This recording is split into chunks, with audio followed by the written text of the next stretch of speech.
Una nuova sede per il reparto di medicina e terapia del dolore, una nuova apparecchiatura per mammografie 3D. L'ospedale Cafoncello di Treviso potenzia le sue strutture. Ad effettuare il doppio taglio del nastro, il presidente della regione Luca Zaia, insieme al direttore generale dell'ULSS 2 Francesco Benazzi. Da Treviso, Zaia ha ribadito la volontà di proseguire nella riforma della sanità veneta.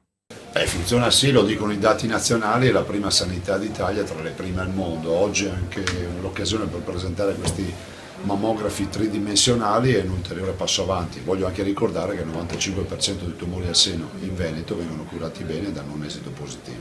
Il governatore ha anche annunciato come sia allo studio la possibilità di ampliare la fascia di donne sottoposte alle campagne di screening senologico. No, lo screening si fa ai 50 anni e secondo indicazioni di parametri scientifici. Adesso abbiamo dato l'incarico ancora un paio di mesi fa a un comitato scientifico di prevedere l'abbassamento dell'età, però voglio ricordare a tutte le signore che in caso di sospetto diagnostico, nel caso di monitoraggio di noduli che comunque si conoscono già come presenza o quant'altro, lo screening, quindi ogni forma di indagine viene fatta a prescindere dall'età.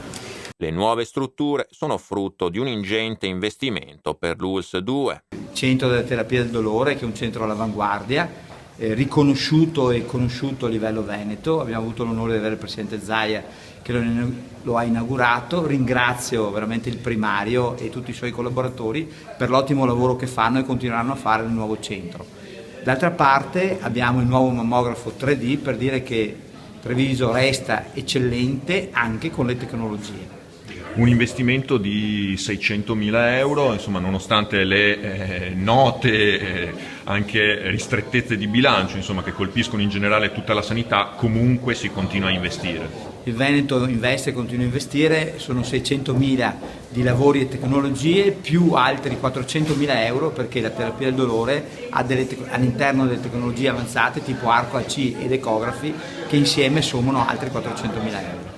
E adesso, direttore, a cosa si punta? Adesso puntiamo alla cittadella, se Dio vuole dovremmo riuscire entro giugno a mettere giù la prima pietra, me lo chiedeva anche il Presidente e io ho dato a lui assicurazione in tal senso.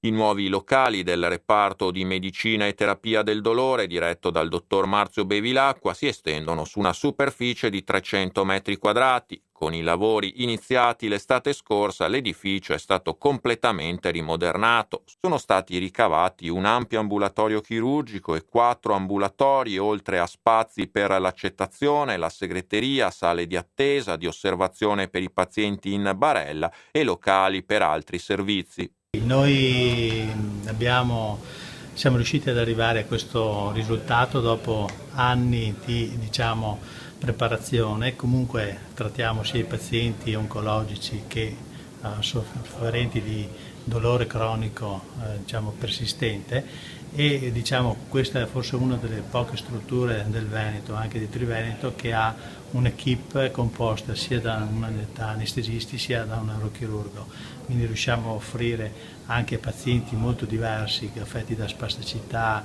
e altre patologie una risposta completa sul versante antidolore, insomma. Quanti pazienti trattate all'anno? Dottor? L'anno scorso sono passati da noi 5.700 persone, abbiamo 95 persone che vengono da fuori regione, da Catanzaro a Trieste, e siamo particolarmente capaci di trattare la patologia della cranio-facciale, quindi la nevralgia del trigemino, il mal di schiena, i post-operati che hanno dei dolori continui, quindi con l'impianto di pompe, con infusione di farmaci quali baclofene o la morfina e poi anche sistemi non farmacologici come la neurostimolazione elettrica, sono impianti particolari. Questo grazie alla collaborazione con il team del psicologo, con i neurochirurghi, con altri professionisti che permettono di essenzialmente arrivare a una diagnosi precisa e quindi dare l'indicazione ad eventuali trattamenti più o meno invasivi. Il nuovo mammografo installato nel centro senologico del valore di oltre 200.000 euro è affidato alla radiologia guidata dal primario Giovanni Morana. Attrezzatura di avanguardia con lettura tridimensionale consentirà una visione più precisa della mammografia tradizionale, come ribadisce la responsabile del centro, la dottoressa Claudia Weiss.